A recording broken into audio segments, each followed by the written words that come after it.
ছাত্ৰীসকল আজি মই পুনৰ পাঠটো তোমালোকক দিবলৈ আহিছো। এই পাঠটোত আছে বহুপদৰ উৎপাদক বিশ্লেষণ, ফেক্টৰাইজেশ্যন অফ এ পলিনমিয়েল। আমি আগতে ভাগশেষ উপপাদ্য পঢ়িছিলো, এতিয়া আমি পঢ়িম উৎপাদক বিশ্লেষণটো, নহয়নে? আৰু সেই উৎপাদক বিশ্লেষণৰ কাৰণে আমি এটা উপপাদ্য পাম। সেই উপপাদ্যটোৰ নাম হৈছে উৎপাদকৰ উপপাদ্য, ফেক্টৰাইজেশ্যন অফ এ থিয়ৰিয়াম। সেইটো কি কৈছে, px এটা যদি বহুপদ ৰাশি হয় যাৰ মাত্ৰা মান n is greater than or equal to 1, তাৰমানে কি যাৰ মাত্ৰাটো 1 হ'ব পাৰে নাইবা 1তকৈ ডাঙৰ হ'ব লাগিব, তেতিয়া a এটা বাস্তৱ সংখ্যাৰ কাৰণে pa equal to যদি 0 হয় তেতিয়াহ'লে x minus a px ৰ এটা উৎপাদক হ'ব। আৰু 2 number x minus a px ৰ যদি উৎপাদক হয় তেতিয়াহ'লে pa equal to 0 হ'ব। এইটো আমি কৰিলে ভালকে গম পাম, এইটো এটা উৎপাদকৰ উপপাদ্য। এই উপপাদ্যটো তোমালোকৰ কেতিয়াও ক'তো প্ৰমাণ কৰিবলৈ নাহে, কিন্তু আমি কথাটো জানিব লাগিব যে x minus a এটা বাস্তৱ সংখ্যাৰ কাৰণে x minus a যদি px ৰ এটা উৎপাদক হয় তেতিয়াহ'লে pa equal to 0 হ'ব। আৰু 2 নম্বৰ কথাটো যদি pa equal to 0 হয় তেতিয়াহ'লে ডেফিনেটলি x minus a টো px ৰ এটা উৎপাদক হ'ব। সেই দুটা কথাই আমি ইয়াত জানিবলগীয়া।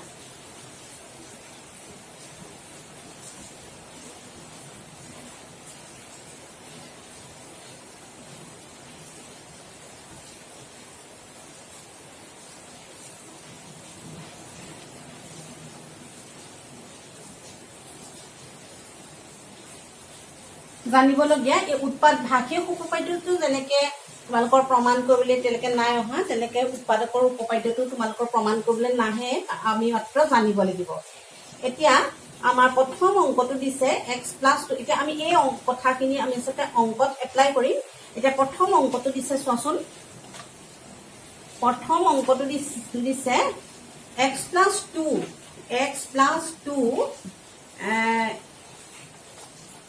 x cube plus 3x square plus 5x plus 6 আৰু 2x plus 4 উৎপাদক হয়নে আমি প্ৰমাণ কৰিব লাগে। উৎপাদক হয়নে পৰীক্ষা কৰিব লাগে। উৎপাদক হয়নে নহয়, হয়নে আমি পৰীক্ষা কৰিব লাগে, হয়নে? এতিয়া চোৱা, আমাৰ এই ৰাশিটোৰ কথা কৈছে না, এই ৰাশিটোৰ কথা কৈছে, এই ৰাশিটো এই দুটা ৰাশিৰ উৎপাদক হয়নে নহয়। এতিয়া ধৰি লওক px is equal to এটা x cube plus 3x square plus 5x plus 6 আৰু আন এটা px হৈছে 2x plus 4, আৰু সেই দুয়োটা px ৰ কাৰণে x plus 2 টো উৎপাদক হয়নে নহয় তোমালোকক সুধিছে। তেতিয়াহ'লে আমি এতিয়া কি কৰিব লাগিব, px x plus 2 টো উৎপাদক হয়নে নহয় সুধিছে, তেতিয়াহ'লে x minus 2 equal to দুয়োটা বহুপদ ৰাশিৰ ক্ষেত্ৰতে আমি 0 পাব লাগিব। এতেকে সলিউশনটোত আমি যদি কৰো তেতিয়া কি হ'ব, x plus 2 equal to 0, x is equal to minus 2। এতিয়া p minus 2 যেহেতু px is equal to কৈ আছিলোৱে x cube plus 3x square plus 5x plus 6, গতিকে p minus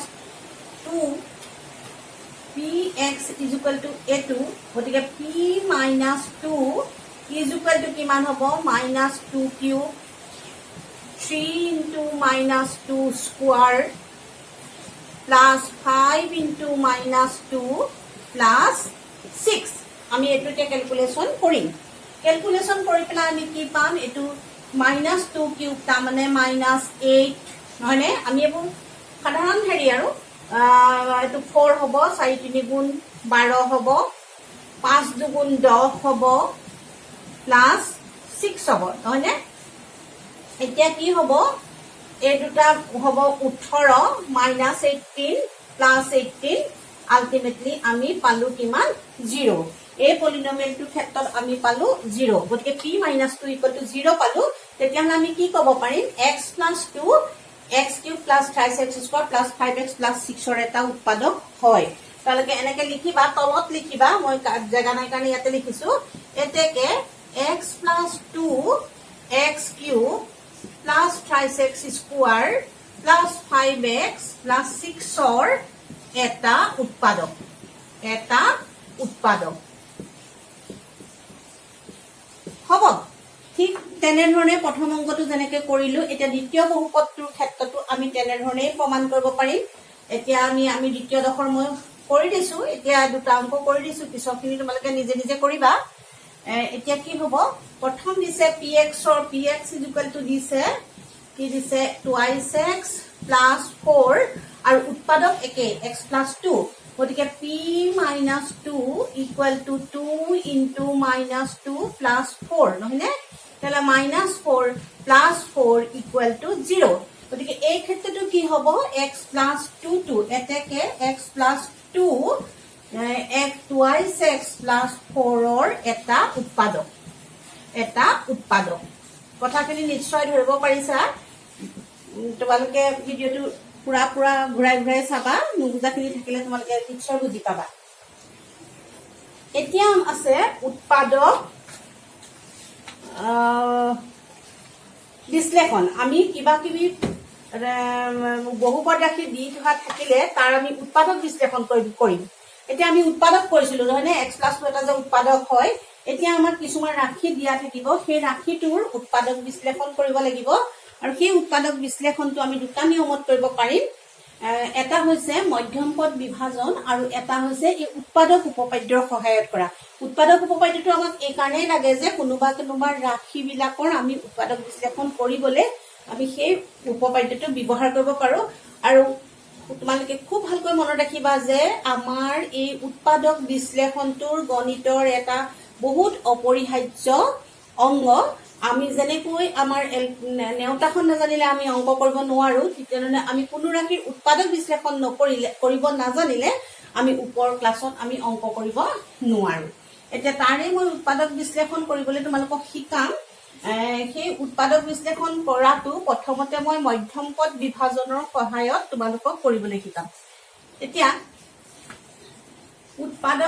কোনো ৰাশিৰ উৎপাদক বিশ্লেষণ ৰাশিৰ এটো মই নিজা ফালৰ পৰাহে দিছো ৰাশিৰ উৎপাদক বিশ্লেষণ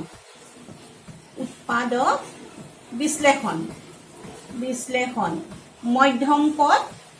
প্ৰথম হৈছে যে মধ্যম পদ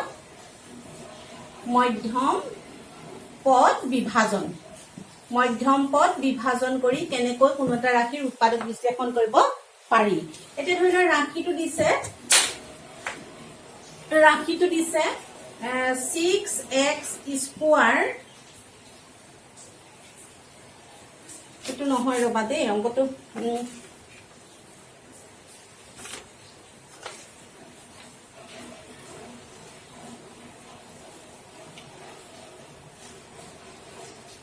হয় 6x square plus 17x plus 5 এই ৰাশিটোৰ উৎপাদক বিশ্লেষণ আমি কৰিব লাগে মই বাৰে বাৰে কৈছো যে এনেকুৱা ৰাশিবিলাক আমি গণিতত এতিয়া অহৰ্নিশে উৎপাদক বিশ্লেষণ কৰিবলৈ চাম আৰু এই উৎপাদক বিশ্লেষণটো সেইকাৰণে পক্কা হ'ব লাগে এতিয়া মধ্যম পদ বিশ্লেষণৰ পদ্ধতিটো আচলতে কি হ'ব এতিয়া চোৱা p প্লাছ q ফৰ্মুলাটো আছে মই তোমালোকক ফৰ্মুলাটো দিয়া নাই এইখিনি জানিলেও যথেষ্ট হ'ব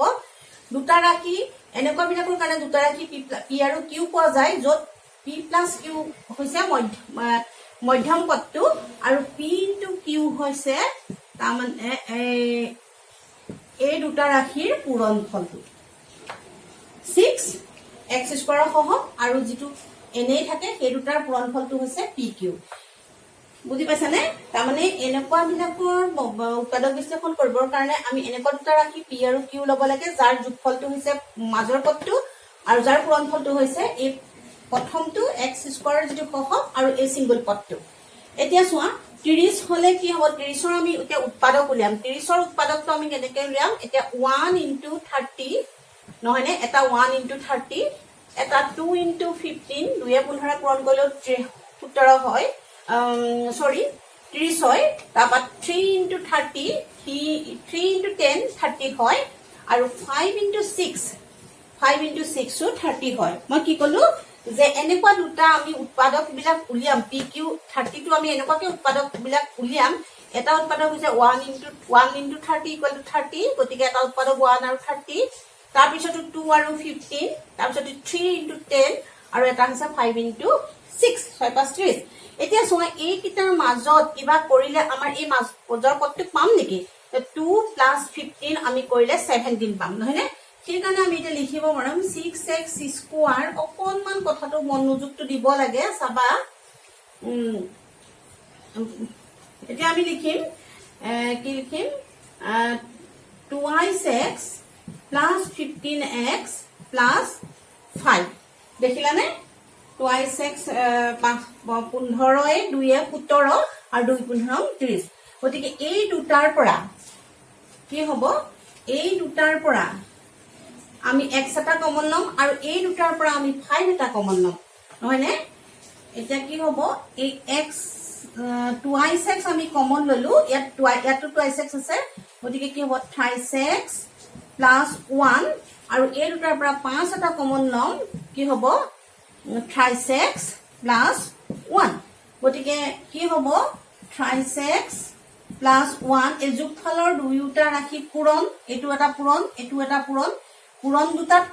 এটা কমন পাৰ্ট আছে 3x plus 1 আৰু 3x plus 1 গতিকে হেতু আমি কমন ললো আৰু কি থাকিলে 2x plus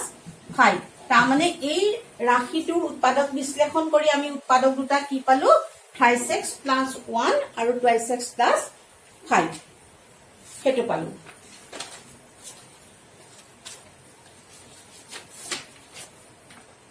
হ'ব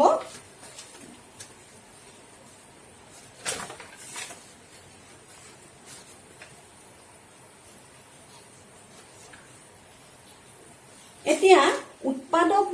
উৎপাদকৰ যিটো সূত্ৰ এটো হৈছে মধ্যম পদ বিভাজন মনত ৰাখিবা আমাক মধ্যম পদ বিভাজনটোৱে আমাৰ অংক কৰিবৰ কাৰণে আটাইতকৈ বেটাৰ তথাপিও মই উৎপাদকৰ যিটো সূত্ৰ এটো তোমালোকক মই দেখুৱাই দিছো কিন্তু মই বাৰে বাৰে কৈছো আমাক উৎপাদক বিশ্লেষণ কৰিবৰ কাৰণে আমাৰ যিটো মধ্যম পদ বিভাজনৰ যিটো সূত্ৰ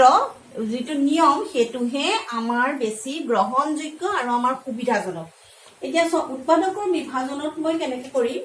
6x square plus 17x যিটো মানে উৎপাদকৰ উপপাদ্যৰ সহায়ত মই কেনেকৈ কৰিম plus 5 তেতিয়াহলে আমি এটো কি কৰিম 6 এটা কমন লম x square plus 17 by 6x plus 5 by 6 এটা এটুক মই 6 into px বুলি কম 6 into px বুলি কম এতিয়া a আৰু b px ৰ দুটা শূন্য হয় যদি এতিয়া a আৰু b এই px ৰ যদি দুটা শূন্য হয় তেতিয়াহলে কি হ'ব x minus a আৰু x minus b তাৰ দুটা উৎপাদক হ'ব নহয়নে যদি a আৰু b দুটা শূন্য হয় আগৰ ক্লাছলৈ গুছি যাবগে লাগিব পুৰখি কৰা ক্লাছলৈ গুছি যাবগে লাগিব a আৰু b দুটা যদি শূন্য হয় তেতিয়া x minus a x minus b ইয়াৰ দুটা উৎপাদক হ'ব তাৰ মানে আমি এটো এনেকৈ লিখিব পাৰিম x square plus 17 by 6 into x plus 5 by 6 is equal to x minus a into x minus b আমি লিখিব পাৰিম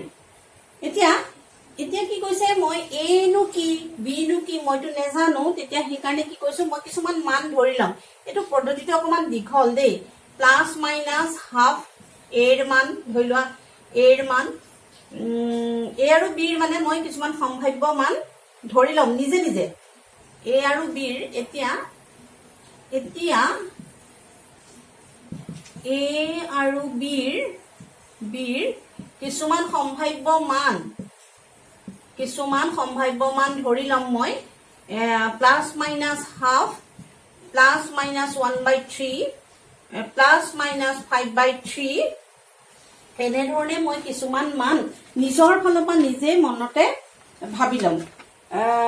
5/2 ধৰিলা প্লাস মাইনাস 5/2 মই এনেকে ধৰি লম এতিয়া কি কৰিম পদ্ধতিটো অকমান দীঘল এতিয়া কি কৰিম এই যে যিটো ৰাশি এতিয়া এই যে যিটো ৰাশি সেই ৰাশিটো ছোৱা প্ৰথমতে মই প্লাস হাফ দিম প্লাস হাফটো বহাম p plus half is equal to half square plus 17 by 6 into half x or height half noine plus 5 by 6 এতিয়া সোয়া 1 by 4 এবো ক্যালকুলেশন এবো কৰি থকা নাই মই 17 plus 5 by 6 এটো মই দীঘলকে কৰি থকা নাই কাৰণ এটো যোগ কৰিলে মই কেতিয়াও শূন্য নেপাও not equal to 0 ঠিক তেনে মাইনাস হাফ দিছাম মাইনাস হাফ বহালে মই কি কৰিম মই অকমান খৰকে কৈছো মাইনাস হাফ দিলে দেখিম যে মই not equal to 0 পাম ক্যালকুলেশন খিনি মই তোমালোকলে এৰি দিছো এতিয়া যদি মই সোয়া p যদি -1/3 বহাই দিও তেতিয়া সাবা -1/3 স্কয়ার এই বহুপদটো দে প্ৰথম যেটো বহুপদত প্লাস 17/6 into -1/3 plus 5/6 এনেকে পাম এতিয়া সোয়া 1/9 plus 6 এটো পূৰণ কৰিছো আৰু 17 সৰি এটো প্লাস নহয় এটো মাইনাস হ'ব আৰু এটো 5/6 হ'ব এতিয়া সাবা ইয়াৰ এলসিএম হ'ব 18 এটো 2 হ'ব 2 - 17 6 18 করে 3 হ'ব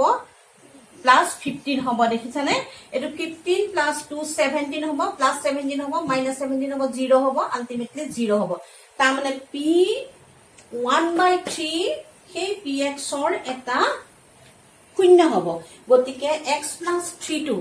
এটাকে কি হ'ব x plus 32 এটাকে এতিয়া মই আকৌ লিখি দিছো এতিয়া -1/3 px ৰ এটা